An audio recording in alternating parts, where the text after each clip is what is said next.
जय श्री कृष्ण विद्यार्थियों। आज हम कक्षा 10 में अध्याय 2 बहुपद पढ़ेंगे। बहुपद में पहले आता नाम चर व अचर। चर वो संख्या जिनका मान बदल सकता है, तो X Y Z A B C जो कोई भी संख्या है जिनका मान बदलता रहता है उनको चर कहते हैं। अचर या कांस्टेंट जिनका मान नहीं बदलता, 0 है, 1 2 3 4 5 कुछ भी संख्या लो जिनका मान नहीं बदलता है। अब पद क्या होते हैं, जैसे ये 2x है, 5x प्लस वाई है, 5x की घात 2 माइनस 4x प्लस 6 है, या 3x की घात 2 प्लस 4x की घात 3 प्लस 5, ये पद है वैसे। अब देखो इसमें अगर प्लस या माइनस कुछ भी आ जाए तो नया पद बनता है। तो ये 2x है, एक ही पद है इसमें। इसमें एक दो पद है, इसमें 1 2 3 पद है, इसमें भी 1 2 3 पद है अपने पास। तो इसे एक पदी, द्विपदी, त्रिपद, त्रिपद ऐसा कहते हैं अपन। 3 या 3 से अधिक पदों से बहुपद कहते हैं। जैसे 4x की घात 4 प्लस 5x की घात 3 प्लस 4x की घात 2 माइनस 6x प्लस 8। तो इसमें 4 या 4 से अधिक पद है, 5 पद है, तो ये बहुपद की श्रेणी में आता है। अब इसमें चर की घात, बहुपद की घात भी होती है। जैसे मान लो यहाँ अपन लिख दें 7 लिख दूं, या 2x है, या 5x प्लस वाई है, ये 5x माइनस 4x प्लस 6। तो इसमें 7 में कोई चर नहीं है, तो ये 0 घात का बहुपद है। 0 घात का बहुपद तो है पर 0 घात का है। ये 1 घात का बहुपद है, ये भी 1 घात का बहुपद है। इसमें सर्वाधिक बड़ी घात 2 है, तो ये 2 घात का बहुपद है। इसमें सबसे बड़ी घात 3 है, तो ये 3 घात का बहुपद है। इसमें सर्वाधिक बड़ी घात 4 है, तो ये 4 घात का बहुपद है। ऐसे जितनी इनके घात बड़ी होती है वो बहुपद मान होता है, और जितनी घात होती है उतने उसके शून्यक होते हैं, 0 होते हैं। मतलब इसका एक्स का मान जितने मान रखें उतने शून्यक हो सकते हैं इसमें। अब जिसके बट्टा में अगर एक्स आ जाए या अंडरूट में आ जाए एक्स, या कोई चर आ जाए, तो वो बहुपद नहीं होते। ऐसे कोई भी संख्या बहुपद नहीं होती। जिसमें बट्टा में आ जाए या अंडरूट में आ जाए वो कभी बहुपद नहीं होते। अब जैसे मान लो हम 2.1 स्टार्ट करते हैं आज। जैसे ये 2.1 है, प्रश्न 2.1, किसी बहुपद px के लिए y बराबर px का ग्राफ नीचे आकृति 2.10 में दिया है। प्रत्येक स्थिति में px के शून्यकों की संख्या ज्ञात कीजिए। अपने को शून्य ज्ञात करने। शून्य क्या होते हैं, जैसे ये दिया हुआ है y बराबर px है। शून्य क्या होते हैं, देखो यहाँ दिया हुआ है y बराबर px, तो x का वो मान जिस पर इस बहुपद का मान 0 हो जाए, मतलब y 0 हो जाए। y 0 कब होगा, जब वो x x को ये लाइन काटेगी। अब जिसमें देखो ये लाइन x x को नहीं काट रही, तो 0 शून्य है। इसमें x x को ये एक बार काट रही, तो 1 शून्य है। इसमें ये 1 2 3 बार काट रही, तो 3 शून्य है। मतलब x के ऐसे मान 3 मान है जो इस 0 कर रहे हैं, तो इसकी घात भी 3 है और 3 शून्य है। इसमें 2 शून्य है। इसमें 1 2 3 4 4 शून्य है। दो तरह से सवाल पूछ सकते हैं, इसमें कितने शून्य है या इसकी कितनी घात है। तो 4 शून्य है और 4 ही घात है। इसमें 1 2 3 शून्य है और 3 ही घात है। ठीक है, ऐसे प्रश्न पूछ सकते हैं। अब हम करते हैं 2.2।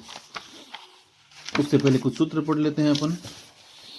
जैसे द्विघात समीकरण का व्यापक रूप होता है ax की घात 2 प्लस bx प्लस सी। ax की घात 2 प्लस bx प्लस सी। यहाँ a b c क्या है, अचर है, मतलब कोई संख्या हो सकती है। ये व्यापक रूप है। अब इसमें 2 शून्यक हैं, 2 घात है, इसलिए तो alpha plus beta, alpha beta 2 शून्यक मान लेते हैं। तो इसका फॉर्मूला है माइनस का b बटा a। शून्यकों का योग बराबर माइनस b बटा a, और शून्य का गुणा बराबर c बटा a। ये 2 शून्यक हैं हमारे पास।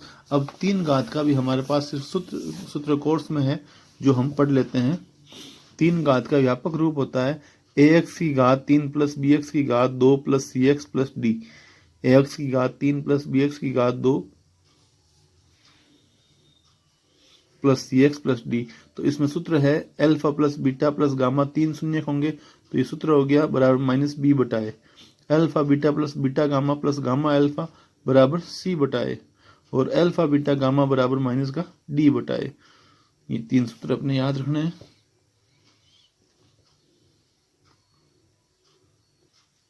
2.2 पहला प्रश्न, निम्न द्विघात बहुपदों के शून्य ज्ञात कीजिए और शून्य को तथा गुणांकों के बीच के संबंध की सत्यता की जांच कीजिए। अपने को पहले शून्य ज्ञात करना है, फिर ये संबंध की सत्यता की जांच करनी है। तो एक दो प्रश्न मैं करता हूं, बाकी आप खुद करना।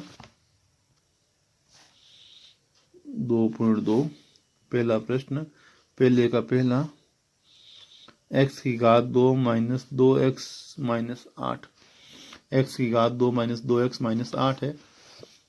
हमें इसके शून्य ज्ञात करने हैं। तो सबसे पहला काम क्या करना है, जोड़ने पर आना चाहिए माइनस के 2 और गुणा करने पर आना चाहिए माइनस के 8। जब भी गुणा करने पर माइनस आए तो जो टुकड़े होंगे उनमें आपस में बाकी होगी, घटाव होगा, है ना। तो माइनस के 8 आ रहे हैं तो क्या होगा टुकड़े, देखो x की घात 2 minus 4x plus 2x minus 8, 4 में से 2 गए 2 और 4 दूनी 8। अब हम कॉमन लेंगे तो इन दोनों में कॉमन आएगा, देखो x आ रहा है कॉमन, तो 2 घात में से 1 घात बाहर आ गई, अंदर x बच गया, 4x में से x आ गया बाहर तो अंदर 4 बच गया।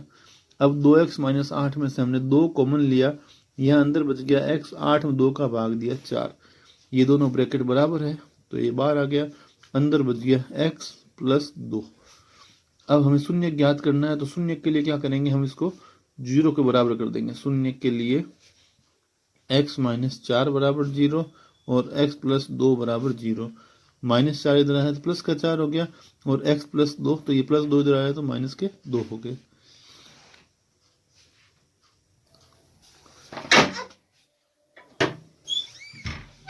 अब हम इनकी तुलना करेंगे और a b c के मान निकालेंगे।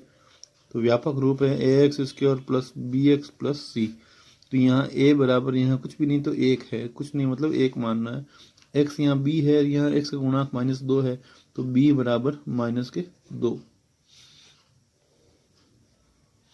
और c बराबर माइनस के 8। हमें निकालना है शून्यकों का योग। शून्यकों का योग तो वो होता है, एक तो 4 प्लस माइनस 2, तो ये हो गए 4 में से 2 गए 2 आ गए,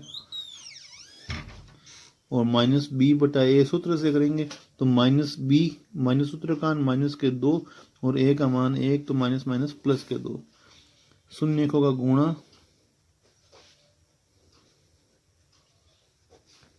ये होता है अल्फा गुणा बीटा, मतलब 4 गुणा माइनस के 2 तो उत्तर आया माइनस का 8 और सी बटा ए होता है, यहाँ सी का मान है माइनस का 8 और ए का मान 8, 1 तो माइनस 8 हो गया आंसर। दोनों बराबर आ रहे हैं, ये भी बराबर आ रहे हैं तो हम लिख देंगे अतः शून्यकों व गुणांकों के मध्य संबंध सत्य है।